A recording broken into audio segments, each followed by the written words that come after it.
WBCB presents Pro Wrestling Weekly, the longest-running pro wrestling radio talk show in the history of terrestrial radio. And he's obviously Michael Cole. Call in with a question or comment at 215-949-3232 or 888-922-2149. Talking wrestling. Yeah. Because that's what this show's about. That's what we've been doing for over 16 years. No. It's about sports entertainment. And now here are your hosts of Pro Wrestling Weekly, Fearon and Lucas DeSangro. Will you stop marking out over there? Sorry. Move over, kid. I'm taking your microphone. You're shallow, you know that? I'm running on 2 hours of sleep. I don't remember what the hell I do anymore. There's the sound of the bell, and we are set to go. This is Pro Wrestling Weekly here on 1490 WBCB and online at WBCB1490.com. Fearon Derry alongside Lucas DeSangro here at an odd time slot because we have no clue what time it is. That's right, thanks to the magic of recording and whatnot, and due to the fact that if we were live from the MFPW arena, it would be just a little too close to the opening of the doors. And because of the Phillies baseball game, we decided to go live on tape, as it were. We're pulling a SmackDown. We're pulling a SmackDown before they stop doing that sort of thing. Taped on a Wednesday, aired live on a Saturday. Well, at least we try to convince you it's live for some reason. No, we don't. At least I don't. Well, SmackDown does. Well, SmackDown does, yeah. But no, we're live here. You're not live, Michael. It's taped on a Tuesday. You want to relax there, buddy? Like, seriously. Yeah, we're honest with our listeners. We don't insult their intelligence. Shut up. No, I just insult you. That seems to work over better. Yeah. Definitely. But that being said, quite a bit to get into, even over the half week that has occurred. One of the things, Brock Lesnar, not just talking to UFC, but officially advertised now for UFC 200. Can you see me now? Can you see me now? I'm sorry. I got a kick out of that when that was all he said in the video. I mean, we can see you. Are you trying to be Cena or anti-Cena, or what was your point in going with that there, Lesnar? I'm not going to question it because he is a very large man and could easily destroy me, and I'm not about to insult him. Well, we don't know him directly, and he probably doesn't listen to the show. You don't know that. I'm pretty sure I know. He's a big man from Minnesota. I don't think he has time to listen to syndicated radio. What are we whispering for anyway? It's not like he's in the room. He got me. I don't know. Just shows all the hijinks. I don't know what the hell we're doing. Even when it's taped, we still have hijinks going on in the air. It's just the way it goes. We most certainly do. Now, the kicker to that is, you're probably wondering out there, didn't Brock Lesnar make that announcement on ESPN SportsCenter that he signed a 3-year deal back in 2015 with WWE? How can he also work with UFC? Well, WWE, they talked about that, issuing a statement Saturday night. Quote, Brock Lesnar remains under contract to WWE. However, he has been granted a one-off opportunity to compete at UFC 200. Following this milestone event on July 9, Brock will return to WWE for SummerSlam on Sunday, August 21st, live on WWE Network. Yeah, I mean, they still, his opponent's still undetermined, I think, with WWE, right? For SummerSlam, yeah, or for SummerSlam? I believe that, yeah. I think they're still working on Money in the Bank and I believe Battleground after that.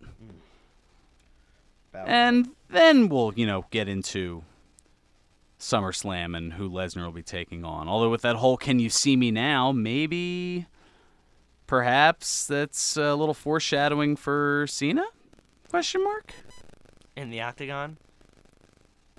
Oh no, it's SummerSlam. Oh, I was gonna say they've already Cena and Lesnar at SummerSlam. They have already announced his opponent for UFC 200. It's gonna be Mark Hunt, I believe. Mark Hunt. Yeah. I'll admit, You probably know more about Mark Hunt than I do. I really don't. I just know his name's Mark Hunt, and apparently, from what Lesnar says, he's a hard hitter. I don't really pay that much attention to UFC. I wish I did. Just most Saturday nights, I'm either at a factory show or trying to hang out with friends. Friends who don't enjoy UFC, unfortunately. Though I will say it was funny. I went back and watched Lesnar's UFC 100 match against Frank Mir, and I watched the video package building up to the fight as well, and he had a genuine disdain for Frank Mir.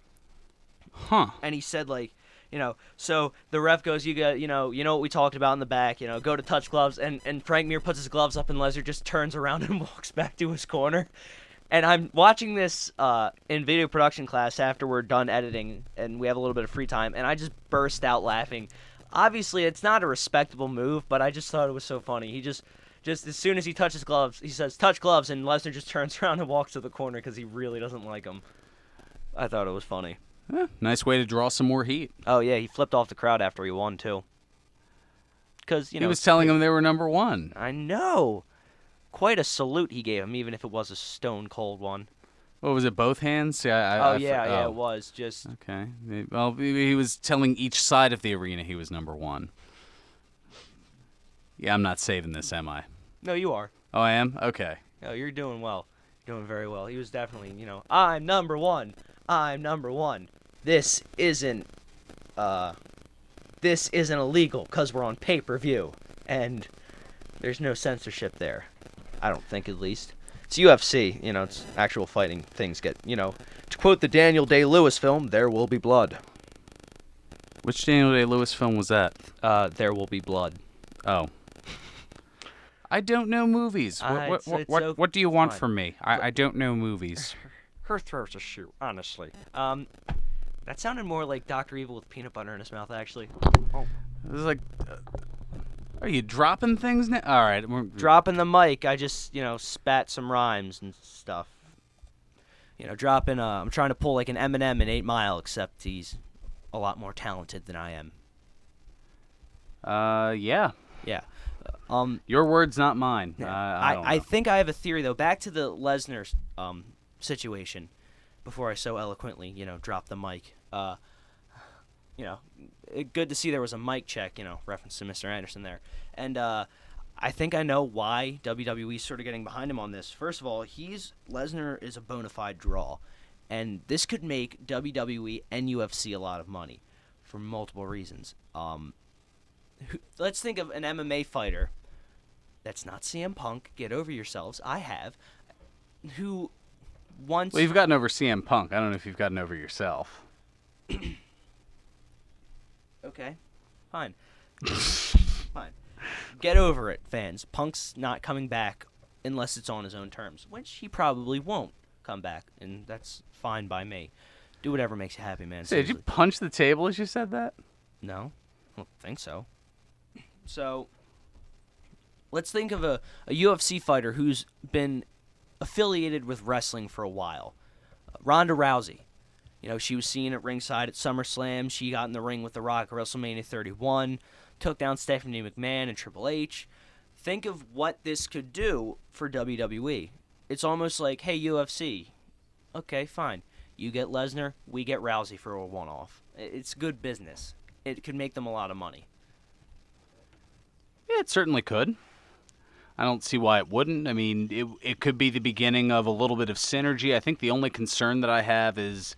I think UFC fans may worry that there's more theatrics in their competitive sport as opposed to the sports entertainment of WWE. I think because of the crossover, or I guess infusion or synergy or whatever new fangled corporate term you want to use. That's my only concern. Yeah, but to counter that, Lesnar is no stranger to the octagon. I mean, this is a guy who was a former UFC heavyweight champion, and that was after he left WWE when he didn't, want anything to do with the company. The way I see it, he just wants to do something legitimate. He wants to have that legitimate fight. I think he probably wants to prove to himself that he still has it in him, to fight and rough somebody up. And let's keep it 100 here, as the kids say these days. He wants that big payday. Well, that too. But I'm pretty sure with WWE, regardless, you'd be getting a big payday. But in my eyes, I think, to quote Matthew of Botchamania, I'm pretty sure just what it says in Lesnar's contract is, I do whatever I want. I don't think that would be completely inaccurate. But I think he could probably rough somebody up in the octagon. Granted, they're not giving him Cain Velasquez. Part of this is I wouldn't say staged, but they're giving him an easy one because he still has to wrestle at SummerSlam later in the month. About 6 weeks later, yeah. Yeah. And that they don't want him getting legitimately hurt for that match. I think UFC has a thing where if you lose a match, I don't think this is an actual clause, but they have a thing like, if you get roughed up too much, you could have a 6-month leave of absence before you can compete again, just to make sure you're cleared. Obviously, they're not doing that for McGregor because he's making them a lot of money, but that's none of my business. Sips tea. And you're welcome. I think Lesnar's going to win. I don't think it's going to be staged, though. He's obviously going to rough this guy up for real. I think Hunt's going to fight back, but, I don't think that it's staged at all. There's no booking in the back. There's no production meeting like, oh, who's going over? What's the story? It's UFC. That's what you just bulldozed the fourth wall. Forget breaking it. You just came in with a bulldoze. You crashed through the fourth wall like the Shockmaster in '93. Okay. I thought that was what wrestling talk. I never heard it. I didn't know the show was kayfabe friendly, It kind of goes in and out, like my consciousness. Like your focus. That's true. But on to some sadder news involving mixed martial arts in general. It's sad to hear that at the age of 42, former UFC and at the time current heavyweight fighter in Bellator MMA Kimbo Slice passed away, I believe yesterday. Or Tuesday. Tuesday at the time of this airing. Yeah, that's the ticket. Something like that. It's unfortunate. Do we have any updates on how he died, or? I think the latest reports show that it was related to heart failure.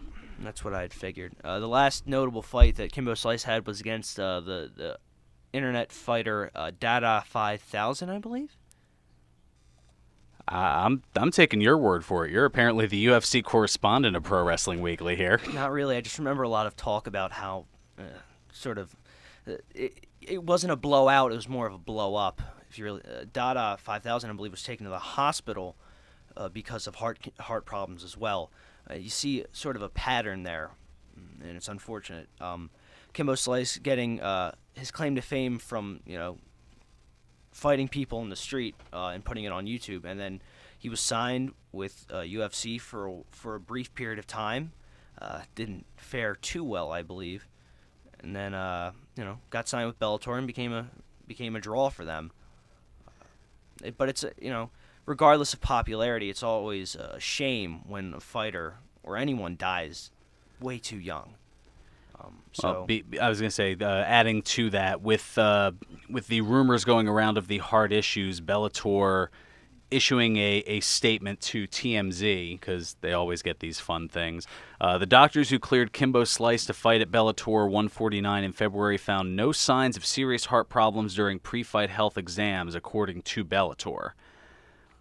Slice was not only required to pass a physical exam before his fight, as with all fighters over the age of 35, but he also had to pass an EKG and EEG in order to be cleared.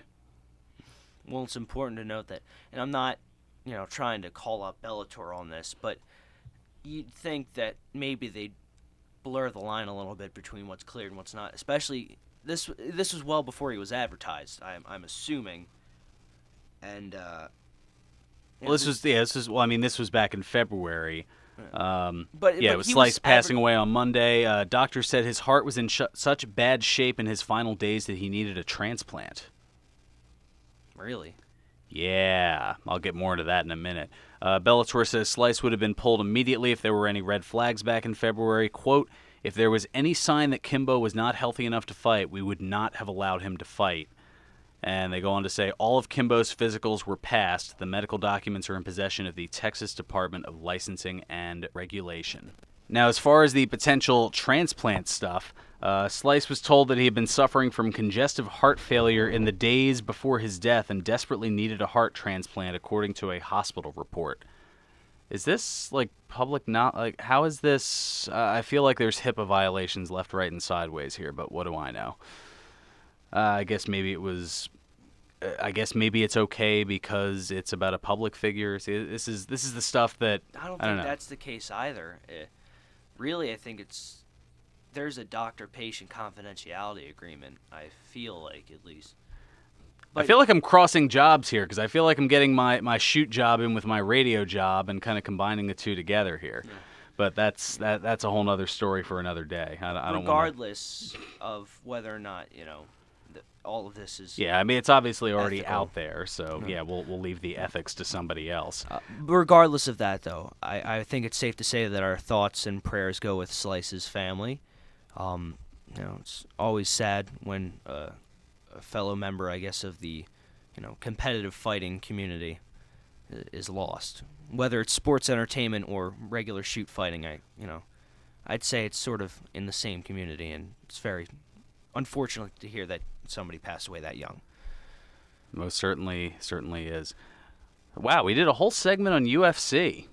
I feel like this is the first time since Eric the Loose Cannon Gargiulo was at the helm here that's actually occurred. We somehow made it work. Stranger things have happened, without question. Definitely. So we're going to take care of some business and come back here, but first, got to let you know the next month is going to be huge for appearances at George's Cards and Collectibles. It started a couple of days ago with Hornswoggle appearing at George's Neshaminy Mall location, in case you missed that, as well as just last night, 7 different former WWE superstars all at the same time, including La Resistance, Heidenreich, Gilbert, Barry Hardy, Dink the Clown, and El Torito. But don't worry, you won't miss out on the fun because there's more coming up. Friday, June 24th. That's right, just 13 days from this broadcast. From 6 to 9 p.m., George's and RF Video team up to bring you Damian Sandow. Wow. Well, you're welcome. Jinx. Damn it. No, it's fine. Keep going. Plus, on Friday, July 8th, former WWE superstar Santino Marella, something along those lines, will be at George's in Neshaminy Mall. Now, George's Cards and Collectibles has been the leading collectibles store in the tri-state area for over 20 years. They have 3 locations. Their original store at 7755 New Falls Road in Levittown, in the Willow Grove Park Mall, and in the Neshaminy Mall in the movie theater wing. Get the latest info on George's Cards and Collectibles at their website, georgescollectibles.com, as well as through George's Cards and Collectibles on Facebook. So we'll take care of a little bit of business, come back in this odd late afternoon time slot following the 12:05 Phillies game. Yeah. Darn it, Phillies. Well, hopefully they will have beaten the Washington Nationals and made it at least a little bit more worthwhile. Maybe we can play that drop. Well, the Phillies won. The next time. Where they're from that Family Guy episode. Ah, yes. Yes, definitely. But some other stuff coming up. Some wrestlers who are going to be appearing on NBC's American Ninja Warrior. We'll tell you who those guys are. Also, a soccer player officially signing a WWE developmental deal. And when wrestling goes wrong, a female fan pulling a gun on an independent pro wrestler during a match. We'll tell you who and where that was. All that and more coming up. This is Pro Wrestling Weekly here on 1490 WBCB and online at WBCB. Got the Luigi death stare from Fearon, so we might have to... I didn't give you the Luigi death stare. That's not true. You're breaking kayfabe. breaking cape. I'm gonna break something else during this commercial. There we go. That's right. what I like to see. And now, more Pro Wrestling Weekly with your hosts, Fearon Derry and Lucas DeSangro. Are we getting into that controversy again? I know how it feels, and it's not fun. Welcome back to Pro Wrestling Weekly here on 1490 WBCB and online at WBCB1490.com. Fearon Derry and Lucas DeSangro here with you late in the afternoon because the Fightin' Phils fought for our spot, at least for this week. And they won.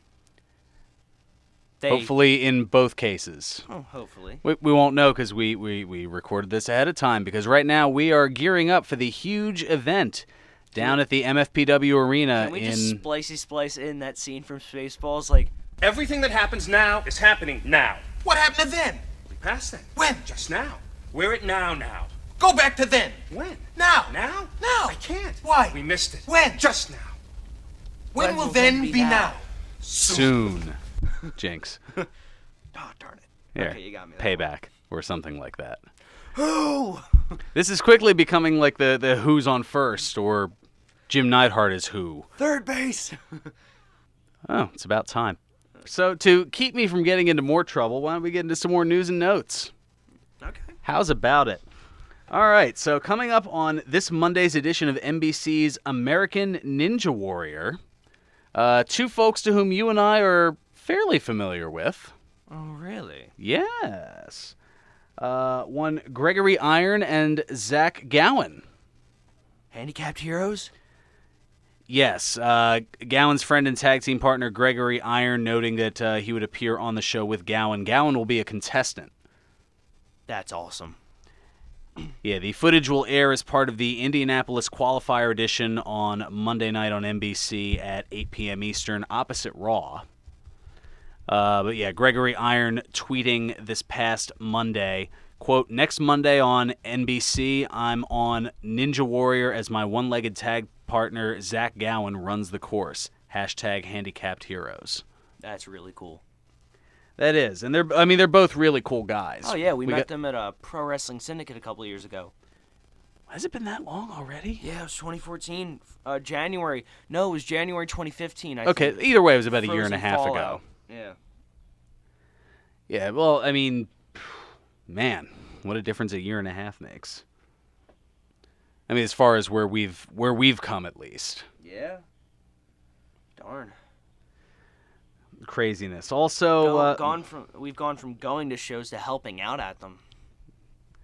and soon enough, we'll be part of the shows. Yeah. Well, I mean, it will be participating in the actual in-ring, at least. Yeah. I'd like to think and hope, as opposed to running the sound and concessions, as we've so eloquently done. Oh, well, we've done a darn good job at it.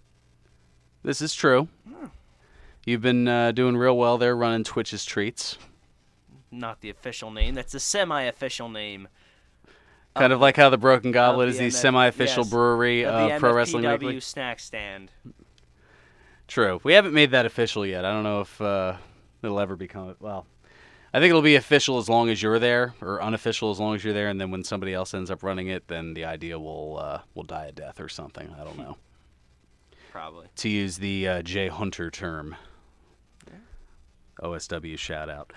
All right. In other news, speaking of things from Europe, former German soccer goalkeeper Tim Weiss has officially signed a WWE developmental contract. Really? Yes, Twitch Miz, really. Or Twitch Dow, or wherever. I don't know. I was trying to go with that with the really This is thing. very interestingly would sign a soccer player. Soccer players are athletic. Well, no, they You are. played soccer for a while, didn't you? Yeah, I did. I'm just saying it's Okay, interest- most soccer players are athletic. I'm kidding, You kidding, gonna let kidding. me finish? Maybe. Okay, there, Kanye Derry. I don't know. I'm not saying that soccer players aren't athletic, because, I used to play, and I think you used to play too as well. That would be a slight exaggeration. I mean, I think I played for maybe a year when I was 5, and then again in community college, but I think in both cases I was off my meds, let's say, so it didn't exactly go so well. Well, okay. But I'm saying it just seems, I don't know. It just seems, maybe I'm thinking into it too much. It just a soccer player from Germany, I just don't I would get like a football player. If you're trying to sign. Maybe I'm thinking into this too much. Maybe that's just me. It could be possible. I mean, Triple H was interviewed for a WWE website story about it. He said, quote, "Tim is tenacious. He continues to be very vocal in his desire to prove that he has what it takes, and he has shown tremendous resilience and determination to create an opportunity for himself. This is his break to walk his talk. If all goes well in Florida, he will get his chance in the ring." Now, Wise is 34, and he retired from soccer in 2014, and said in the story that he hopes to be in a WWE ring by November. Oh, so question though, like, did he play on the national team? Was he a part of the World Cup team that won a couple of years ago, or? That is an excellent question, to which I'm, I don't know, I'm not much of a soccer head either, so. We'll have to look that up. Maybe we'll give him an update on that next week. Possibly, or maybe I can, I don't know, get it sooner than that, hopefully, because, we have the technology. We can research these things or something, and I can actually find out what he was known for. He was on the German national team in 2008 to 2012. So did he win? Was he part of that winning team? I think 2012 that won. That is an excellent question. Let's see. International. He was a squad member for Germany in the 2010 FIFA World Cup, but was the only player not seeing any action as an understudy to Schalke 04 goalkeeper Manuel Neuer, and was denied an appearance in the third-place playoff due to injury, enabling Bayern Munich veteran Hans-Jörg Butt to step in. So I guess the answer to that would be no. Oh, well, that's unfortunate. Best of luck to him. I believe there was another story you were pimping before we went to commercial break. A fan pulled a gun, you say, on a wrestler? Well, pimping ain't easy. This is true, and yes, this was certainly a doozy of a story, to say the least. That's probably the best way I can describe it. Patricia Ann Crow was arrested this past Saturday on charges of aggravated assault and reckless conduct after she entered a ring and pulled a gun on wrestler Paul Lee at the American Wrestling Federation event in Ringgold, Georgia. Of course it's in Georgia. Lee says that I had my opponent tied up and was beating on him, and this lady jumps up with a knife, cuts him loose, and then pulls a loaded gun on me. She had that thing loaded with one in the chamber and the safety off. All it would have taken was for her to get shaky with that thing, and it could have fired. I don't even care that I accidentally punched the table that time. That was warranted. And you can keep that in. I don't even care. Like, I don't understand what... I have no words. I'm trying to formulate words that can be put on the air and not censored. It's just very frustrating. I mean, I could bleep them because we are pre-recorded. You just don't want to give me extra work. That's what it is. Probably not. I appreciate that. Why do you have to be such an imbecile? You know what? I'm gonna. You're done. Okay. I'm gonna sit this one out. Crow was released on Monday on a $4,000 bond. Oh, so she's back in public, in the public eye. We're gonna let her keep living in the public. Somebody who tries to pull a gun on a wrestler, a professional wrestler, at a show. Did she not know? Well, I mean, credit to Paul Lee, because, I mean, if he can generate that kind of heat here in 2016, then Vince should call him up right now. I guess. But no, Lee went on to say that Crow had been to several shows over the years and, quote, was acting like a nut on Saturday. No Yeah. It's like that National Lampoon's thing, just, oh, my name's Mary. Oh, no, you know what. Exactly. He also recalled being stabbed by a fan back in 1992. Oh. The AWF has decided to use metal detectors at their events. You don't say. Yeah, I know. You think that might have been a great thing before. You live in Georgia. Well, the problem with it, though, I mean, I think Chris Rock said it best. I mean, you don't want to go to parties and things with metal detectors because, sure, it feels safe inside, but what about all those individuals waiting outside with guns? They know you ain't Way to got clean one. that up. No, seriously, kudos to you, because I know that's not what he said verbatim. No. Even I have to make sure to stay out of trouble and not say something like that. Yeah. So clever with my words. It's fun times. Yeah, it's definitely fun times, especially when it's taped. Yeah, it is, because things get to fly a little bit more than they usually would, and I have a hunch that Ted Efaw is probably sweating a little bit more than he otherwise usually would. Or maybe not, because he realizes, all right, he at least edited this, so... Or did he? Or did he? Why are you going to do that to Ted like that? I don't know. I just, Come on, Lucas, you're killing me! I would hope not. He's too much fun. Although I'm sure Ted's going to give me hell for that feeble attempt at a Ted impression. I don't know. I made him sound like Regis Philbin. I don't know how the heck I did that. You did all right. I don't know. It's nowhere near as good as my Cleveland, but that's a whole nother story for another day. Alrighty, now that I've completely taken things to the brown, let me see if I can bring it back with... something very, very nice and delicious, and that would, of course, be something for my friends over at the Broken Goblet Brewery. Well, not my friend. I mean, our friends. You're friends with them over there, even though you don't appear as much because it is a brewery and you're not of age, but that doesn't mean they don't have delicious food and soda and things of that nature. I was gonna say, I just don't always have the time. That too, yeah, well... Even my time has been limited as well with everything going on. But... that being said, it's always a good time to head over to the Broken Goblet Brewery at 1500 Grundy's Lane in Bristol, PA. Back on tap is Chai by the Sword, their IPA brewed with samurai chai tea. Actually, they've got a lot of tea beers currently on tap. They've also got Bubba's Tea Bag back on there, the cinnamon plum tea brewed in the ale that they have there, or ale brewed with cinnamon plum tea. I should probably get that right. As well as their Pineapple Sweet Stash, their wheat ale brewed with pineapple Kona tea. Ooh. Yeah, they've got a lot of good different things here.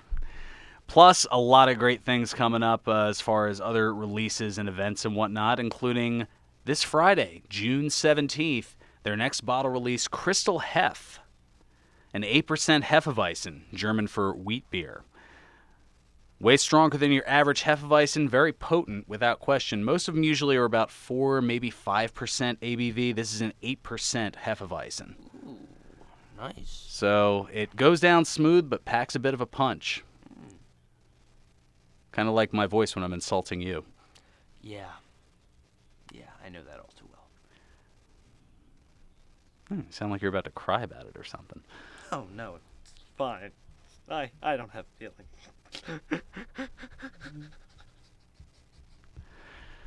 Apparently the goblet isn't the only thing that's broken. Anyway, coming up on Saturday, July 16th, Goblet Stock 2, celebrating 2 years of the Broken Goblet being in operation. And Pro Wrestling Weekly will be broadcasting live from Goblet Stock on July 16th. So we'll be able to get the Broken Lucas and Broken Goblet together. I'll maybe have some broken dogs. There you go. Fun, hilarity, well, I don't know if they'll have the dogs necessarily. They'll probably have some food trucks outside. That's usually what they do. And those are good times. I think last time they had the hop fries there that were... yeah, they're French fries that are cooked in hop oil. No, I think the last time I was there was like the buffalo potato chips, and it was French fries cut. It was almost like waffle fries in buffalo chicken dip. It was delicious. Oh yeah, I mean those were good, and then they had the waffle truck that was there. You weren't there for that, but You're right, that I was, wasn't there, but if I was there, that oh, it would have been amazing. Would have been closed down within the first 2 orders. Yeah, probably. You'd have been like, yeah, I'll have 5 of everything. All the things. Probably not. Give me all the waffles. No, I don't think I'd take all the waffles, My eyes are bigger than my stomach sometimes. True. Well, you'd take them. You'd just save them for later. I'd probably forget about them. One taste and you would not forget about them. Okay, I'll take your word for it. Most certainly. But to say the least, just with our discussion here, you can tell it's fun, hilarity, hijinks, and beer. And at Goblet Stock, I believe they're going to have the water slide back again, which... Yeah, it was like an inflatable slip and slide. Now we're talking. Yeah, see, now you're on board. Just some of the fun things that make it always a good time at the Broken Goblet Brewery, 1500 Grundy's Lane in Bristol, PA. Broken Goblet Brewing, the semi-official brewery of Pro Wrestling Weekly. We're going to come back with an extended version of Today in Wrestling History. Going to talk a little, we're going to actually delve into the discussion a little bit, as opposed to just having the little news drop in the background and me kind of sleepwalkingly talk about the different events. Yeah. Because usually it's some ungodly hour of the day that I'm recording those, so that's usually why it sounds like I'm sleepwalking through them. Yeah. See, now I'm the one who's shock mastering the fourth wall. And you're getting on my case about breaking kayfabe. See, I would say I'd break something else, but you were already broken a few minutes ago, so... Yeah. Sort of too late, but... Kind of done. Yeah, too late. But also, you've got another segment for me regarding the Super Juniors tournament. Yeah. It's we're going to get a little bit into that. Not too long. I know we don't have that much time left after, After the first 2 segments. So But, we'll get into that, and who knows what else. Oh, I know what else. We'll talk about the MFPW show coming up as well. All that here on Pro Wrestling Weekly on 1490 WBCB and online at WBCB 14. And now, more Pro Wrestling Weekly with your hosts, Fearon and Lucas DeSangro. Welcome back to Pro Wrestling Weekly here on 1490 WBCB and online at WBCB1490.com. Figured I'd shake things up just a little bit. The background that you hear, well, it's because of a certain anniversary that occurred on this particular date. Not necessarily wrestling related, but I'm sure if you hear the tune, you know exactly what I'm talking about. 30 years ago today, Ferris Bueller's Day Off was released in theaters. Yeah. That's a very historic milestone for such an iconic movie from the 1980s with Matthew Broderick and a bunch of other people. A bunch of other people. I can't. That's a drop. That's drop worthy right there. I can't remember though. I can't remember who else. I think Charlie Sheen made like a small cameo in the movie. I'll take your word for it. You're the movie expert, much more so than I am. But wrestling, that I at least claim to think I know a little something about. So without further ado, let me get into some of the things that occurred on this date. Today in wrestling history, June 11. On this date in 2000, WCW held the Great American Bash pay-per-view. Any clue what the main event for that was? Probably not. That's understandable. I'm gonna guess. Was it Hogan versus Jeff Jarrett? No, that was Bash at the Beach. That was a month later. But no, this was Jeff Jarrett beating Kevin Nash to retain the WCW World Heavyweight Championship, but was also, I guess, famous or infamous, depending on how you want to look at it, for the Human Torch match between Vampiro and Sting. You say what now? A Human Torch match. I think it was like WCW's equivalent of an Inferno match. Okay. I'll take your word for it. All right, well, here's something that might be a little bit more in your wheelhouse. On this date in 2006, WWE held its One Night Stand pay-per-view. Ah, very nice. So the main event for that was Rob Van Dam beating John Cena and preventing a riot to win the WWE Championship. Yes, that was the infamous If Cena Wins, We Riot show. from the Hammerstein Ballroom And you know in what? New York City. It's not like today's fans. Like they would have rioted. They would have actually gone through with that.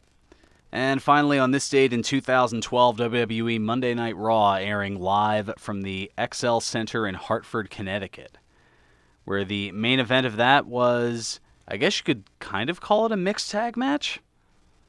You had Daniel Bryan and Kane losing to CM Punk and AJ.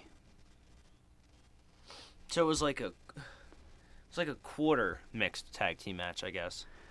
Yeah, the eventual, I guess, first couple of leaving wrestling, teaming up together to beat Team Hell No back in 2012. Yeah.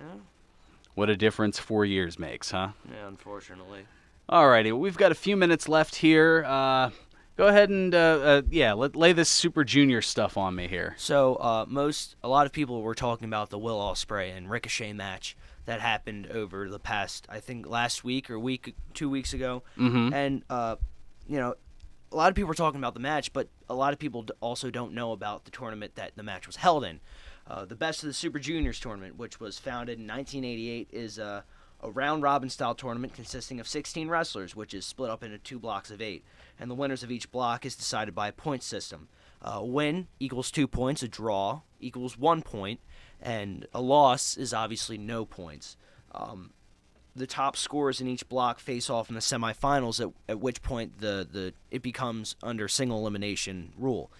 And the winner of Block A will face the winner of Block B in the finals. The winner, presumably if the champion isn't already in the finals, will go on to face the junior heavyweight champion of, the IWGP junior heavyweight champion, which is currently held by Kushida. Will Ospreay not only tearing it up with people like Ricochet, he also tore it up against guys like Jushin Thunder Liger and Kyle O'Reilly, people from Ring of Honor, But a fun fact about the tournament, so 2 wrestlers have been fortunate enough to win the tournament 3 times. And I already mentioned one of them. Who do you think that one of the people were? Probably Jushin Thunder Liger. Correct. He and a lesser-known name, Koji Kanemoto. Koji Kanemoto, probably not known in the States as much, but he was the first wrestler to ever defend the IWGP Junior Heavyweight Championship in the United States in a match at WCW Starrcade 1995. Yes. Oh, that's right. In a match against none other than Wunderkind Alex Wright. Das Wunderkind. Yeah. Koji was also the 3rd incarnation of notable and New Japan Pro Wrestler Tiger Mask.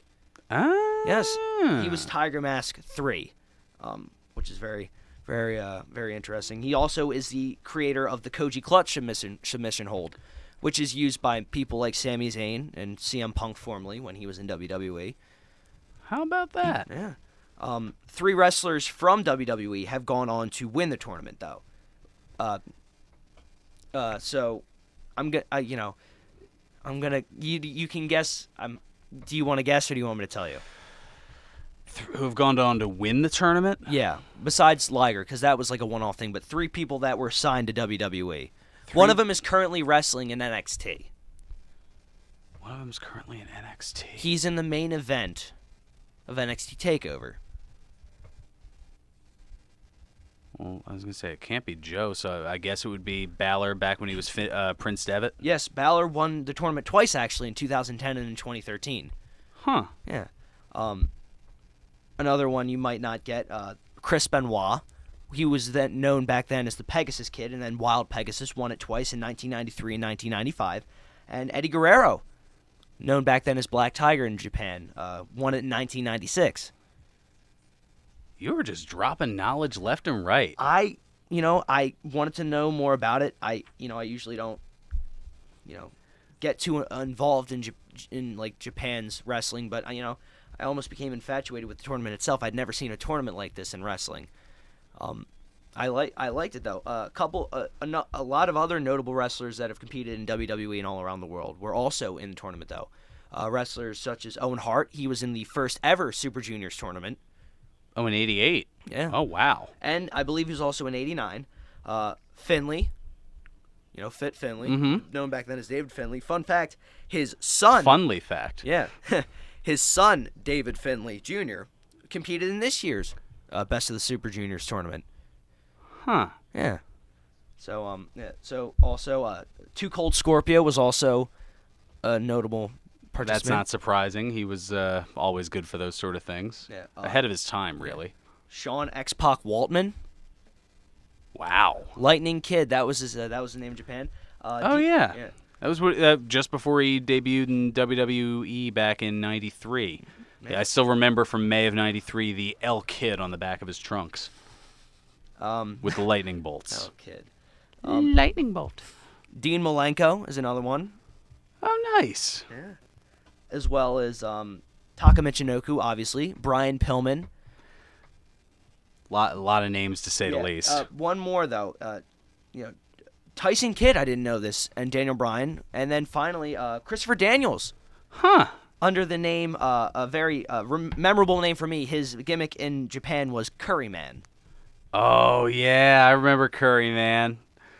Yes, but a lot of names to say the least. A lot of great people that have performed with WWE all over the world. It's such a lesser known tournament by wrestling fans. Though I thought I'd take the liberty of A looking little up and enlightenment. sharing. There we go. The Best of the Super Juniors tournament. Do do do do. The more you know. All right. Well, that pretty much is going to do it for us, with the exception of Birthdays. I've got 3 of them for you. On this date in 1959, Terry Wayne Allen was born. 1959. 59. The former NWA superstar whose career was very short-lived due to a car accident, best known as Magnum TA. Oh wow. Yeah, how about that? Magnum TA turning 57 today. God bless him. On this date in 1963, Mike Enos was born. The former WCW star who wrestled as himself and wrestled in the WWE as Blake Beverly of the Beverly Brothers turns 53 today. On this date in 1982, Johnny Candido was born.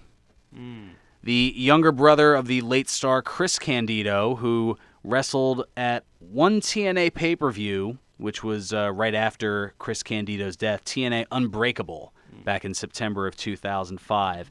He turns 34 today. So if you haven't had the chance to yet, you still have time right now as you're listening to this to drive on down to the MFPW Arena, 541 Mantua Avenue in Paulsboro, New Jersey.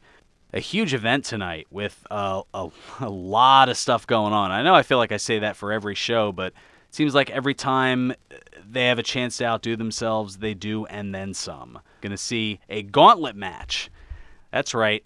4 men to determine the number 1 contendership. You've got Bill Daly, Cody Vance, the Freak Beast Nick Camarado, and Action Ortiz. That's a lot of big men. And you'll see champion versus champion before defending his title, in the winner of that gauntlet match. You'll see heavyweight champion of the MFPW, Punisher Martinez, take on supersonic champion LSG, Leon St. Giovanni. So yes, that's all at the MFPW Arena later tonight. Come on out to it. It'll be a fun time, and we'll be back next week in studio. Yay! So until then, play us out, Ferris. You're still here? It's over. Go home. Go. Serving you better than ever before. This is 1490 WBCB, Levittown, Fearless Hills, Trenton.